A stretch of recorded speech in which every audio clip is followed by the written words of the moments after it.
9वी निरोप ही कविता आपण पाहत आहोत। तर या कवितेचे कवयित्री आहेत पद्मा गोळे। जन्म झालेला आहे 1913 आणि मृत्यू 1998 मध्ये। तर प्रस्तुत कवितेमध्ये कवीने रणांगणावर जाणाऱ्या आपल्या मुलाविषयीच्या आईच्या अंतःकरणातील विविध भावनांचं चित्रण कवीने या कवितेतून केलेलं आहे की तिचा मुलगा रणांगणावर युद्ध करण्यासाठी चाललेला आहे आणि जात असताना त्याच्या आईच्या अंतःकरणामध्ये मनामध्ये काय काय विचार चाललेत किंवा तिच्या भावनांचं वर्णन कवीने कवितेतून केलेलं आहे। बाळ चाललास रणा घरा बांधी ते तोरण। रणा म्हणजेच काय, रणांगणावर युद्ध करण्यासाठी हा मुलगा सीमेवर लढायला चाललेला आहे आणि त्यावेळेस आपल्या मुलाला निरोप देताना आई म्हणते, बाळ चाललास रणा घरा बांधी ते तोरण, पंच प्राणांच्या ज्योतींनी तुझं करीते औक्षण। औक्षण करणे म्हणजेच काय, पंचाआरतीने ओवाळणे। म्हणजे बाळ तू रणांगणावर चालला आहेस हा शुभ शकुन आहे आणि मी आनंदाने त्यासाठी काय करते, घराला तोरण लावते। आपण ज्यावेळेस शुभ कार्य असतं त्यावेळेस घराला तोरण बांधतो की नाही, त्याप्रमाणे आई त्याला बोलते की तू रणांगणावर युद्ध करायला चालला हे शुभ आहे, आपल्या देशाच्या स्वातंत्र्यासाठी चाललेलं आहे, आपल्या देशाला स्वातंत्र्य मिळावे म्हणून चाललेलं आहे आणि हे शुभ काम आहे आणि म्हणून शुभ शकुन म्हणून मी काय करते, आनंदाने दाराला तोरण लावते। माझ्या पंच प्राणांच्या ज्योतींनी तुझे औक्षण करते म्हणजे तुला ओवाळते, तुझे शुभ चिंतित आहे, हे की नाही। म्हणजे चांगलं, आईच्या मनामध्ये चांगली भावना आहे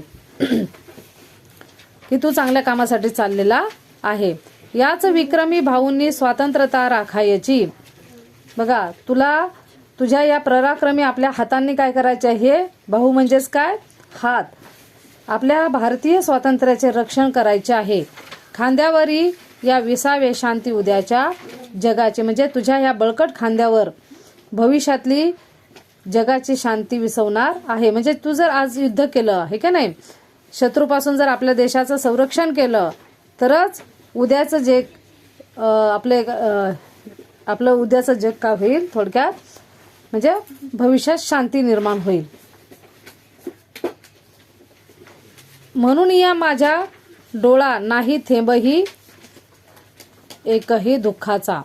बघा, आता आपला मुलगा रणांगणावर युद्ध करण्यासाठी चाललेला आहे, परत तो माघारी येईल किंवा नाही येईल हे की नाही, याची शाश्वती असते का, असते का, नाही। तरी पण ह्या रणांगणावर चाललेल्या मुलाला आई काय सांगते, म्हणून तू रणांगणात जातो कशासाठी, उद्याच्या जगाची शांती तुझ्या खांद्यावर विसवणार आहे आणि तू चाललाय रणांगणावर, तर याचं मला मी दुःख करणार नाही किंवा माझे डोळ्यामध्ये एकही थेंब अश्व म्हणजे काय, अश्रू हे की नाही, येऊ देणार नाही का, कारण मीही महाराष्ट्र कन्या धर्म जाणते वीरांचा। मी सुद्धा कोण आहे, महाराष्ट्राची कन्या आहे आणि मला वीर लोकांचा धर्म काय असतो हा माहीत आहे आणि वीर मातेचा वारसा माझ्याकडे सुद्धा असे। जसं ज्याप्रमाणे जिजामाताने आपल्या शोभाला घडवलं है की नाही, शोभाने तिला सुद्धा म्हणजे प्रत्येक आई वडिलांच्या मनामध्ये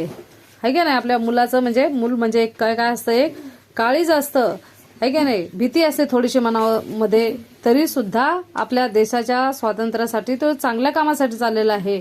म्हणून ती सांगते, मी सुद्धा जिजाबाई सारखीच काय आहे, शूर आहे, नाही एकही हुंदका मुखावटे काढणार, मीच लावून ठेवते तुझ्या तलवारीला धार। बघा, तू लढायला जातो आहेस म्हणून मला किंवा माझ्या तोंडावर एकही हुंदका काढणार नाही, हुंदका म्हणजे रडू येणार नाही किंवा रडू येऊ देणार नाही, उलट तुझ्या तलवारीला शस्त्राला मीच धार लावून ठेवलेली आहे। धार लावून ठेवलेली आहे म्हणजे मीच तुला तयार केलेलं आहे, कशासाठी, आपल्या देशाचं स्वातंत्र्य आबाधित ठेवण्यासाठी तुला एवढं मी तयार केलेलं, म्हणजे मी तुझ्याच हाती काय केलेले आहे, स्वतः ती सोपवली आहे की मी तुला त्यासाठी मी काय केलेलं आहे, घडवलं आहे, तसा मी तुला घडवलेलं आहे आणि आता मग मीच का रडत बसू, बरोबर की नाही, तू चालला म्हणून मी दुःख करणार नाही किंवा एकही थेंब अश्रूचा येऊ देणार नाही। अशुभाची सावली ही नाही पडणार इथे, अरे मीही सांगते ना जिजा लक्ष्मीचे जाते नाते. बघा, अशुभ गोष्टीची छाया सुद्धा मी तुझ्यावर पडू देणार नाही. वीर माता जिजाई आणि राणी लक्ष्मीबाई यांच्याशी माझे काय हे नाते आहे, म्हणजे त्यांच्यासारखी मी सुद्धा काय आहे, शूरवीर एक महिला आहे. है ना, जसं जिजामातेने आपल्या शोभाला घडवलं, अनेक संकटाशी मुकाबला तयार करण्यासाठी त्याला नेहमी प्रोत्साहन देत राहिली, त्यातलीच मी एक आहे असं कोण सांगते? लेखकाची, कवयित्रीची आई सांगते. झाशीची राणी ही सुद्धा एक शूर जिजामातेसारखीच पराक्रमी वीर होती. झाशीची राणी लक्ष्मीबाई एक होती नार, छत्र हातीशी पुत्र पाठीशी कमरेला तलवार.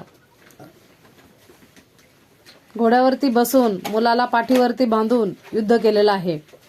आणि तशीच मी सुद्धा, कवयित्रीची आई सांगते, आहे. आणि म्हणून मी काय करणार नाही, मुखावाटे एक सुद्धा हुंदका काढणार नाही किंवा वाईट वाटून घेणार नाही. तुझ्या शस्त्रांना अस्त्रांना शक्ती देईल भवानी, शिवरायांचे स्वरूप आठवावे रणांगणी.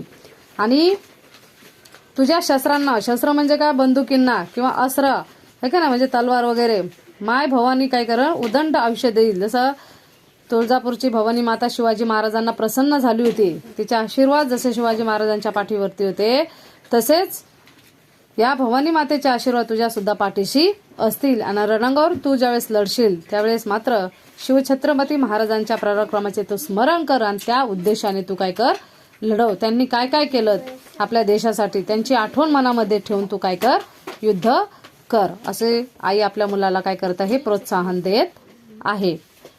धन्य करी माझी कुस येई विजय होऊन, पुन्हा माझ्या हाताने दूध भात भरवीन.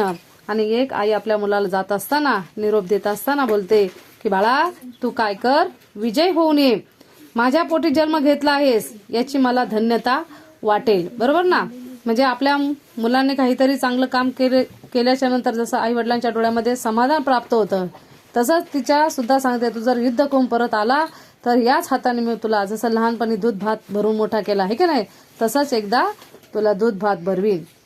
तू आलास की माझ्या हाताने पुन्हा तुला काय करीन, प्रेमाने दूध भात भरवीन. अशा प्रकारे युद्ध करण्यासाठी रणांगणावर चाललेला मुलाला आई काय करते आहे, पाठीमागं खेचत नाही तर तिला अजून काय करत असते, प्रोत्साहन करत असते.